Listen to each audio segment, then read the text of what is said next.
महाड तालुक्यातील तळीये या गावामध्ये 22 जुलै 2021 रोजी डोंगर भागातील दरड कोसळून 87 जणांनी आपला जीव गमावला होता।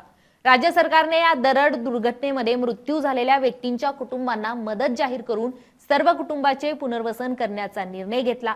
म्हाडाकडून दरडग्रस्त कुटुंबांना घरे बांधून देण्यात आली। मात्र आज 5 वर्ष उलटून गेले तरी देखील काही जणांना अद्यापही घरे मिळाली नाहीत।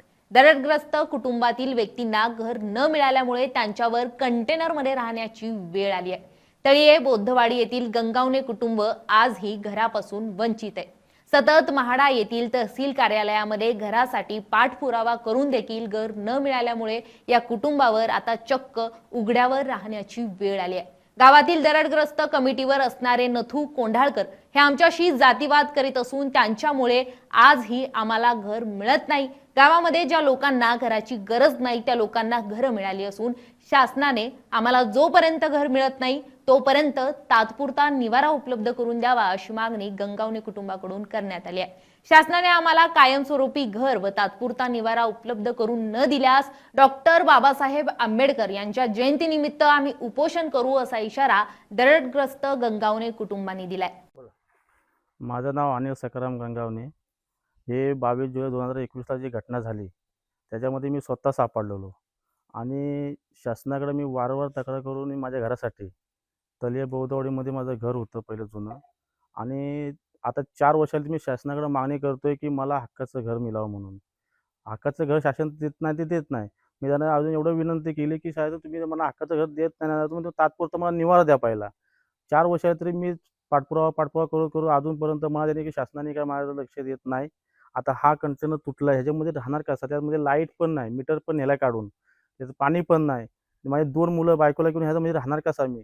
जातीभेद वेगळे, मी जर जातीने वेगळा आहे म्हणून शासन मला असे अन्याय करतंय का माझ्यावरती? मी काय मागं पण न्यूज दिलेली बातमी, तेव्हा पण साहेब आलेले तर साहेब येऊन गेले, मला फक्त आश्वासन दिलं की आपण करूया म्हणून। अजूनपर्यंत कुठल्याच अधिकाऱ्याने माझी दखल घेतली नाही। आता ह्याच्या पुढे मी करणार काय हा प्रश्न आता माझ्याकडे उरलाय। तर आता असा विषय झालाय की ज्याला गरज नाही त्यांना शासन पटकन लगेच त्यांना मदत करते। आता मी वारंवार त्यांच्याकडे मागणी हीच करतोय की मला हक्काचं घर नाही तुम्ही लगेच देत ना, तात्पुरता निवारा द्या। मग बाकीच्या लोकांना तुम्ही लगेच निवारा कसा देता तुम्ही 4 दिवसांमध्ये? मग तेव्हा कुठला अन्याय करत नाहीत का?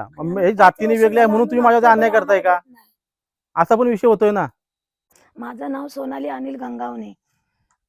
या 22 जुलैला ही घटना झाली, त्याच्यामध्ये माझे मिस्टर सापडले होते। आम्हाला मिस्टर सापडले होते। आम्ही वारंवार सरकारकडे तक्रार करत होतो घरांच्या बाबत, तरी आम्हाला आमची कोणच दखल घेत नाही।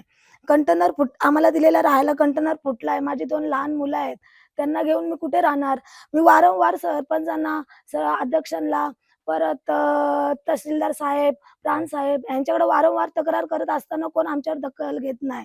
आम्ही जातीने वेगळे आहात म्हणून आमच्यावरती अन्याय करतायत का? आम्ही काय करणार? आम्ही 2 नवरा बायको, आम्ही सासू सासऱ्यांच्या घरी राहतो, तरी सुद्धा आम्ही वारंवार दुसऱ्यांना घरं देत आहेत तात्पुरती निवारा। मग आम्ही मागतो, आम्हाला देत नाही का? देत नाही आम्हाला? आम्ही काय केलं यांच्यासाठी? आमच्यावरती अन्याय करतायत का?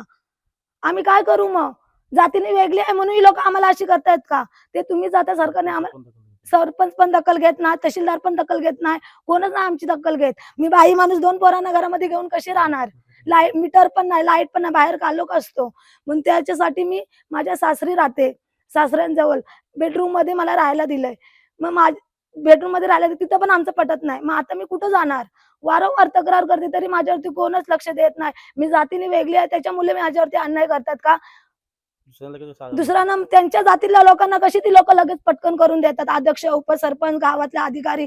मग आम्ही काय केलंय त्यांना? आम्हाला का देत नाही? आमच्यावरती का अन्याय करतायत?